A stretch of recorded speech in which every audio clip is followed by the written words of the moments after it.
আজকে আমরা the simple path to wealth, যার মানে সম্পত্তি গড়ে তোলার এক সহজ রাস্তা, এই সম্পর্কে জানবো। আজকের ভিডিওটি কেন ইম্পর্টেন্ট হতে চলেছে জানেন? কারণ আপনার এই কঠিন জীবনে, যেখানে আপনার মাসিক খরচ চালানোই বিরাট ব্যাপার, সেখানে সম্পত্তি গড়ে তুলে স্বাধীন জীবনযাপন করা স্বপ্নের মতো। আপনি আপনার দৈনন্দিন জীবনে যত কম টাকাই রোজগার করেন না কেন, সেই টাকা দিয়েই আপনি সম্পত্তি গড়ে তুলে স্বাধীন জীবনযাপন করতে পারেন। আজকে আমরা যে লেসনগুলি জানতে পারবো, তা এই the simple path to wealth বইয়ের একদম নিংড়ে নেওয়া, মানে সমস্ত পাওয়ারফুল লার্নিং। আপনি জানেন, সারা পৃথিবীতে ওভারঅল 150 মিলিয়ন প্লাস বই রয়েছে। আপনি চাইলেও সব বইগুলি পড়তে পারবেন না। বই আমরা কেন পড়ি? নতুন কিছু শেখার জন্য। আর একজন বুদ্ধিমান ব্যক্তি নতুন কিছু খুব তাড়াতাড়ি শিখে নেয়, আর যিনি শেখান তাকে গুরু বলা হয়। আইজ্যাক নিউটন বলেন, if I have seen further, it is by standing on the soldier of জ্ঞান। মানে একজন গুরু আপনাকে সেটা দেখাতে পারেন যেটা আপনি কখনো দেখতে পান না। বন্ধুরা, বইয়ের মধ্যে সেই সমস্ত জ্ঞান আগে থেকেই রয়েছে যা আপনার দরকার, কিন্তু সমস্যা হলো 150 মিলিয়ন প্লাস বই তো আপনি পড়তে পারবেন না। তাই আপনার যা দরকার, খুব তাড়াতাড়ি সেই সব জ্ঞানগুলি অ্যাচিভ করা। প্রত্যেক ব্যক্তির মাথায় একটা করে সোনার মুদ্রা আছে, আপনাকে শুধুমাত্র সেটাকে খুঁজে বাস্তবে অ্যাপ্লাই করতে হবে। এই জন্য এই ভিডিওটা কোনো সামারি নয়, এটা সেই সমস্ত সোনার মুদ্রা যা এই সমস্ত বই থেকে বের করা হয়েছে, কারণ টাইম সবার কাছে লিমিটেড। তো বন্ধুরা, চলো শুরু করা যাক মিস্টার J.L. কলিংসের লেখা the simple path to wealth বইয়ের ইম্পর্টেন্ট লেসন। এই পৃথিবীতে টাকা খরচ করা খুবই সোজা, কিন্তু কামানো খুবই কঠিন। এই জন্য আপনাকে এমন এক স্কিল শিখতে হবে যাতে সহজে আপনি টাকা কামাতে পারেন। এটা না শিখলে সারা জীবন টাকার গুলাম হয়ে থাকতে হবে। এবার আপনি বলবেন, এখনও তো সারা জীবন পড়ে আছে টাকা কামানোর জন্য। বন্ধুরা, হতে পারে আজকে আপনার কোনো ফিনান্সিয়াল প্রবলেম নেই, কিন্তু ফিনান্সিয়াল প্রবলেম কখনো বলে আসবে না। তাই চাইলে আমরা এখন থেকেই সতর্ক থাকতে পারি। তো শুরু করা যাক আজকের ফার্স্ট লেসন বা first rule, the unacceptable burden, মানে অগ্রহণযোগ্য বোঝা, মানে যেটা না বুঝেই চলে আসবে। কলিংস যখন কলেজ পাশ করেন, ঠিক তখনই একজন সাধারণ মানুষের মতন ব্যাংক থেকে ক্রেডিট কার্ড পান। তা দেখে তিনি তো ভীষণ খুশি হয়ে ওঠেন এবং এটাকে ইউজ করার জন্য ভীষণ এক্সাইটেডও ছিলেন। কিন্তু কত টাকা যে তিনি নিয়ে ফেলেন তার হিসাব তার কাছে থাকে না, বা তিনি রাখেনও না। প্রথম মাসেই তিনি 3,000 টাকার মতো শপিং করে ফেলেন, এবং মাসের শেষে যখন ব্যাংক থেকে SMS আসে যে আপনি মিনিমাম পেমেন্ট 100 টাকা করতে পারেন, তা দেখে কলিংসের তো হুঁশ উড়ে যায়। যে মাত্র 100 টাকা পেমেন্ট, তিনি ভাবেন এ তো অনেক ভালো। কিন্তু ঠিক তখনই তার পিতার একটি কথা মনে পড়ে যায়, যে যদি কোনো জিনিস বিশ্বাসের উপরে চলে যায়, তাহলে সেখানে কিছু না কিছু খারাপ লুকিয়ে আছে। ব্যাংক আপনার ধ্যান সরানোর চেষ্টা করছে, এটা বলে যে মাত্র 100 টাকা পেমেন্ট করতে হবে। ওনারা এটা বলেন না যে এর ভবিষ্যতে কি হতে পারে। তো কি এমন লুকানো হলো? বন্ধুরা, তিনি তো 100 টাকা পেমেন্ট করে দিল, কিন্তু বাকি 2900 টাকার প্রত্যেক মাসে ইন্টারেস্ট লাগতেই থাকবে। আপনার চারপাশে দেখুন, অবশ্যই এমন লোক দেখতে পারবেন যে ঋণের ওপর জীবন কাটাচ্ছেন। এমন লোক পাবেন না যার ওপর কোনো ঋণ নেই। লোক ব্যাংক থেকে লোন নিয়ে নিজের শখ পূরণ করছেন। আপনিও যদি এমনটা করে থাকেন, তো এখন থেকে আপনার চিন্তাকে পরিবর্তন করতে হবে। লোন বা ঋণ নিয়ে আপনি কখনো ফিনান্সিয়াল ফ্রিডম অ্যাচিভ করতে পারবেন না। হ্যাঁ, আপনি ধার নিতে পারেন, কিন্তু শখ পূরণের জন্য নয়, আপনার সম্পত্তি বাড়ানোর জন্য, যার জন্য আপনাকে খরচকে কন্ট্রোল করা শিখতে হবে, যা বেশিরভাগ লোক পারে না। তো মিস্টার কলিংস আমাদের বলেন যে কখনো নিজের শখ পূরণ করার জন্য ধার বা ঋণ করবেন না। যদি আপনার এখনও পর্যন্ত কোনো লোন থাকে, সেটাকে প্ল্যান মাফিক শোধ করুন। আপনি এর জন্য কিছু স্টেপ ফলো করতে পারেন। নাম্বার 1, মোট কত টাকা ধার বা ঋণ আছে তা বের করুন এবং একটা কাগজের মধ্যে লিখে ফেলুন। দ্বিতীয়, হিসাবের খরচ করুন, বেহিসাবি খরচ করবেন না। যেটা ডেইলি জরুরি সেটাই খরচ করুন। তৃতীয়, অল্প ধার সবার প্রথমে পেমেন্ট করুন, এতে কি হবে, আপনার ধারের বোঝা কমে যাবে, যার কারণে আপনার নিজেরও একটু সুস্থির মনে হবে। নাম্বার 4, এই মেথড ততক্ষণ ফলো করবেন যতক্ষণ না আপনার সমস্ত ধার ক্লিয়ার হয়ে যায়। Second rule, how to think about মানি। আপনি টাকাকে নিয়ে কিভাবে চিন্তা করছেন? অথর কলিংস টাকাকে নিয়ে কিভাবে চিন্তা করতে বলেন। কলিংস একসময় জবলেস ছিলেন, তার কাছে কোনো কাজ ছিল না। তারপর তিনি একটি জব পান, যা 2-3 বছর ধরে করেন। এই কলিংসের ট্রাভেলিং করার খুব শখ ছিল, কিন্তু তিনি যেতে পারতেন না। একবার তিনি এই ঘুরতে যাওয়ার জন্য তিনি বসের কাছে ছুটির জন্য আবেদন করেন, কিন্তু তার বস ছুটি মানা করে দেন। তৎক্ষণাৎ কলিংস জব রিজাইন করে দেন, কারণ তার কাছে এত টাকা ছিল যে সে যেটা খুশি কিনতে পারবেন এবং যা চান তাই করতে পারবেন। তিনি ইফ ইউ মানি নামে একটি কনসেপ্ট শেয়ার করেন। এই ইফ ইউ মানি হলো আপনার প্রত্যেক বছরের সেভিংস, যা ইনভেস্ট করে এমন ওয়েলথ ক্রিয়েট করবে যা আপনাকে ফিনান্সিয়াল ইন্ডিপেন্ডেন্ট করে তুলবে এবং দিনের পর দিন আপনার টাকা বাড়তেই থাকবে। এই জন্য কলিংস জব ছাড়তে পেরেছেন। যদি তার খরচ জবের উপর নির্ভর থাকতো তাহলে তিনি জব ছাড়তে পারতেন না। তাই আপনারা ইফ ইউ মানি স্ট্র্যাটেজির জন্য সর্বপ্রথম টাকাকে নিয়ে আপনার চিন্তা বা ধারণা বদলাতে হবে। এরকম একটা হিস্ট্রি আমরা দেখে নেব বন্ধুরা। মাইক টাইসন নামে একজন বক্সার ছিলেন। তিনি পৃথিবীর সব থেকে ধনী বক্সার। তিনি মাসে প্রায় $4 লক্ষ খরচ করতেন, মানে বর্তমান ইন্ডিয়ান টাকায় 3.2 কোটি টাকা। উনি যে ধরনের লাইফস্টাইলে থাকতেন তা অনেকজনের স্বপ্ন মাত্র। কিন্তু এত টাকা কামানো সত্ত্বেও পরবর্তী সময়ে তিনি দেউলিয়া হয়ে যান। যদি আপনার কাছে সারা পৃথিবীর সমস্ত ধন সম্পত্তি থাকে এবং আপনি কোনো ফিনান্সিয়াল প্ল্যানিং ছাড়াই সা খরচ করতে থাকেন, তো নিশ্চিন্তে আপনি দেউলিয়া হয়ে যাবেন। তো চলুন জেনে নেওয়া যাক টাকাকে নিয়ে আপনি কিভাবে চিন্তা করবেন। নাম্বার 1, প্রথমেই আপনার মাথা থেকে এটা বের করে দিন যে টাকা শুধু খরচ করার জন্য। এই টাকাই আপনাকে আরও টাকা কামিয়ে দিতে পারে, তাই চিন্তা ভাবনা করে টাকাকে খরচ করবেন। দ্বিতীয়ত, সর্বপ্রথম অপরচুনিটি কস্ট বিবেচনা করে দেখবেন। এই অপরচুনিটি কস্ট হলো, ধরুন আপনার কাছে $2 লক্ষ আছে। আপনি যদি সেটা দিয়ে একটা কার কিনেন তাহলে তার পরের দিনই 25% দাম কমে যাবে, মানে সেই $2 লক্ষ জিনিস তার বর্তমান দাম হয়ে যাবে $1.5 লক্ষ এবং দিনের পর দিন সেটা কমতেই থাকবে।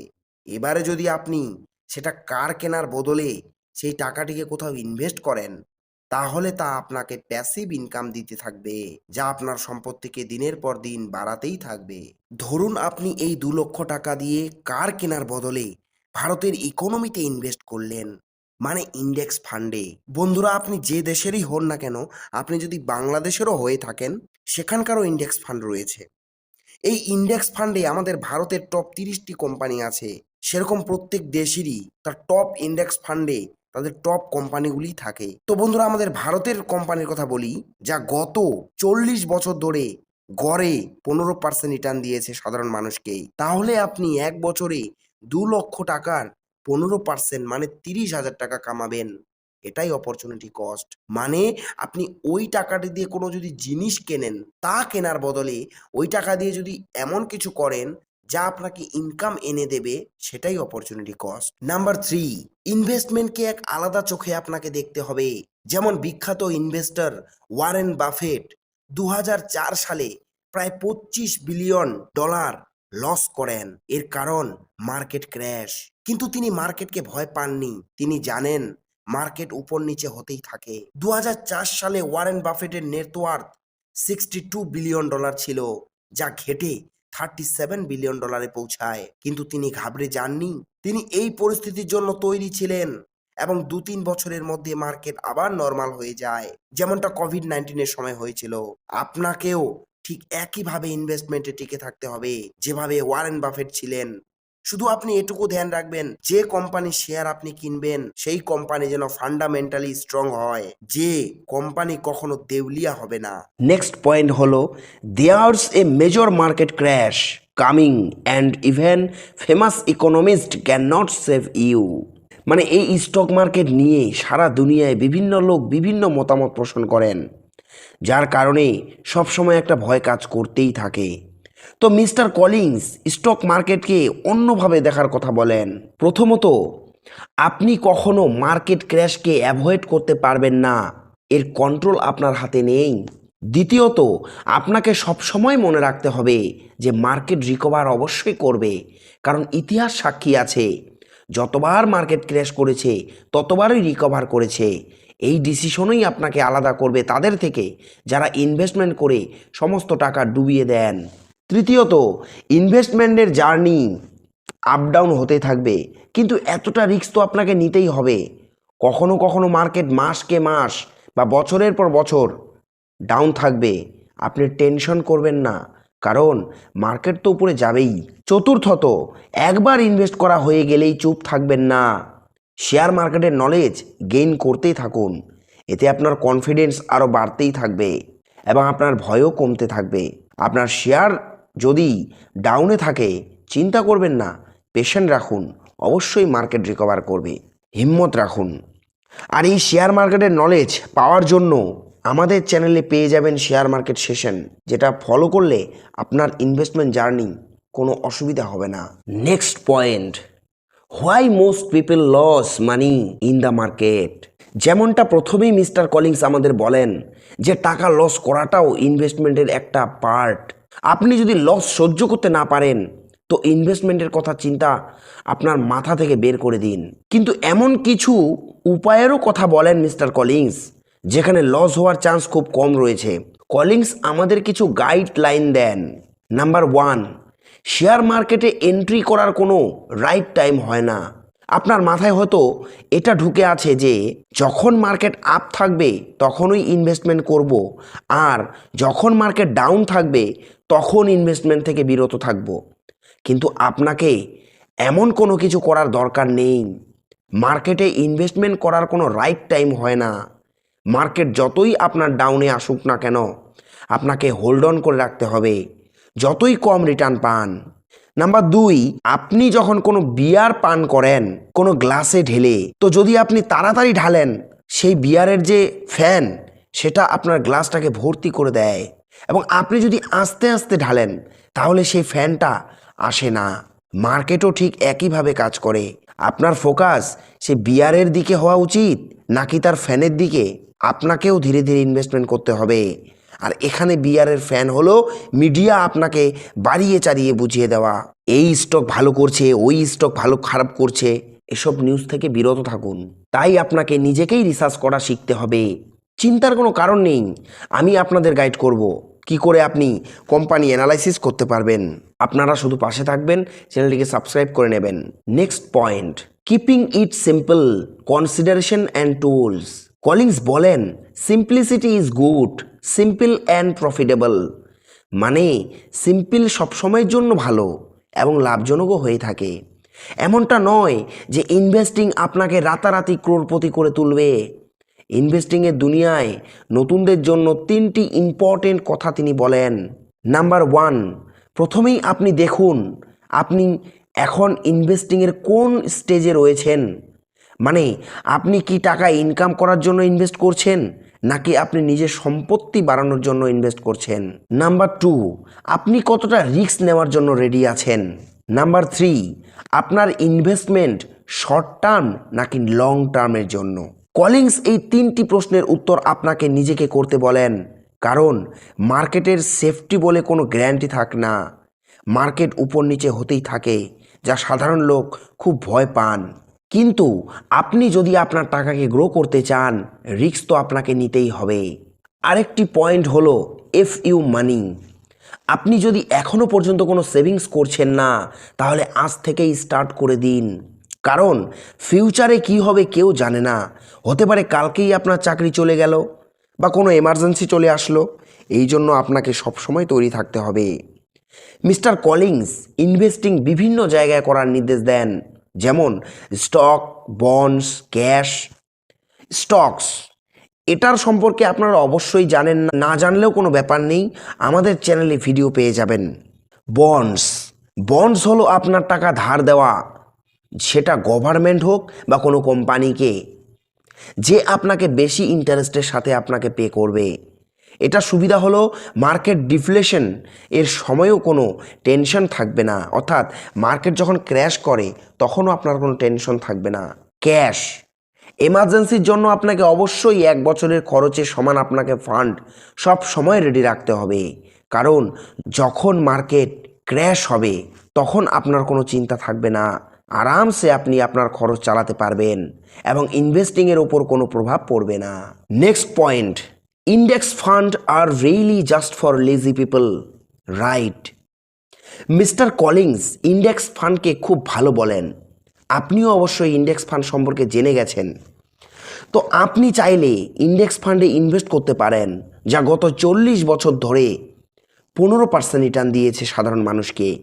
তাই আশা করা যায় আগামীতেও দেবে, কারণ কোনো এক কোম্পানিকে বাছা খুবই কঠিন যে আগামী কয়েকদিনের মধ্যে মাল্টিবেগার রিটার্ন দেবে।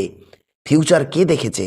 স্মার্ট লোকেরা ভাবেন যে এমন এক স্টক যে বছরেই টাকা ডবল করে দেবে, কিন্তু কেনাবেচার চক্করে পড়ে আর কম্পাউন্ডিংয়ের পাওয়ার নিজের পোর্টফোলিওতে পাওয়া খুবই কঠিন হয়ে পড়ে। তাই আপনি যদি ইন্ডেক্স ফান্ডে ইনভেস্ট করেন লং টার্মে খুবই ভালো প্রফিট করতে পারবেন, কারণ ইন্ডেক্স ফান্ডে সেই সব কোম্পানি থাকে যা সব দিক থেকে স্ট্রং। এখান থেকে কোনো কোম্পানি খারাপ পারফরমেন্স করলে তা বাদ পড়ে যায়, তাই চিন্তার কোনো কারণ নেই এবং আপনি 10 বছর পর থেকেই পাওয়ার অফ কম্পাউন্ডিংয়ের পাওয়ার দেখতে পারবেন, যেটাকে কলিংসের ভাষায় দ্য ওয়েলথ অ্যাকুমুলেশন পোর্টফোলিও বলে। এখান থেকে আপনি আরামসে রিটায়ারমেন্ট করতে পারবেন 4% রুলের মাধ্যমে, এবং এটা কি করে কাজ করে তা ভিডিওতে আপনি পেয়ে যাবেন আমাদের চ্যানেলে। নেক্সট, এবারে চলে আসবো কনক্লুশন। আমরা এই ভিডিও থেকে কি কি শিখতে পারলাম, আমাদের এখন থেকে কি করা উচিত। প্রথমত, ধনী হওয়া এতটা মুশকিল নয় যেটা অ্যাচিভ করা যাবে না। শুধুমাত্র টাকার সাথে আপনার রিলেশনশিপ চেঞ্জ করতে হবে। আপনাকে এক সিম্পল জীবনযাপন করতে হবে যা আপনাকে ফিনান্সিয়াল ফ্রিডম এনে দেবে। দ্বিতীয়ত, সর্বপ্রথম আপনার সমস্ত ধার বা লোন পরিশোধ করুন। ফিনান্সিয়াল ইন্ডিপেন্ডেন্সের বড় ধাপ হলো লোন থেকে মুক্ত থাকা। তৃতীয়ত, সঠিকভাবে টাকাকে খরচ করা। এই হ্যাবিট আপনাকে অবশ্যই গড়ে তুলতে হবে, কারণ টাকা শুধু খরচের জন্য নয়, টাকা দিয়ে টাকা ইনকাম করতে হবে। আপনি শিখলেন যে স্টক মার্কেটকে ভয় পাওয়ার কোনো ব্যাপার নেই। স্টক সবসময় একই থাকে না, সবসময় উপর নিচে হতেই থাকে, কিন্তু লং টার্মে উপরেই যায়। এখানে আপনি শিখলেন 3টি ইম্পর্টেন্ট টুলস এর কথা যা আপনার ইনভেস্টমেন্টের হেল্প করবে: স্টকস, বন্ডস এবং ক্যাশ। কি করে ইন্ডেক্স ফান্ডে টাকা লাগিয়ে প্যাসিভ ইনকাম জেনারেট করতে পারেন এবং পাওয়ার অফ কম্পাউন্ডিংকে কাজে লাগাতে পারেন তা শিখলেন। নম্বর 7, আপনি আপনার মোট টাকাকে যে ফর্মুলায় লাগাবেন তা হলো 75% টাকা স্টকে, 20% বন্ডসে এবং 5% ক্যাশ অর্থাৎ ব্যাংকে। এছাড়াও আমরা দুইভাবে টাকাকে ডিভাইড করব। এটাকে বলে মানি অ্যাকুমুলেশন ফেজ। এখানে আমাদের অ্যানুয়াল এক্সপেন্সেস অর্থাৎ সারা বছর যা খরচ হয় তার 25 গুণ টাকা আমরা এক জায়গায় করব, যা এক জায়গায় হলেই ফিনান্সিয়াল ফ্রিডম অ্যাচিভ করব। তারপর সেই টাকা যদি 75% ইন্ডেক্স ফান্ডে, 20% বন্ডসে এবং 5% ক্যাশ ব্যাংকে রাখি এবং প্রত্যেক বছর 4% করে উইথড্র করি এবং তা দিয়ে সারা বছরের খরচ বহন করি, আমাদের টাকা শেষ হবে না, কারণ তার ডবল রিটার্ন ইন্ডেক্স ফান্ড আমাদের দিয়ে দেবে। এখন আপনি অবশ্যই জেনে গেছেন ধনী হওয়ার রাস্তা কি করে শুরু হয়, যা মিস্টার কলিংস খুব সহজভাবে আমাদের বুঝিয়েছেন। ভিডিওটি সম্পূর্ণ দেখার জন্য এবং আপনার ভ্যালুয়েবল টাইম দেওয়ার জন্য অসংখ্য ধন্যবাদ।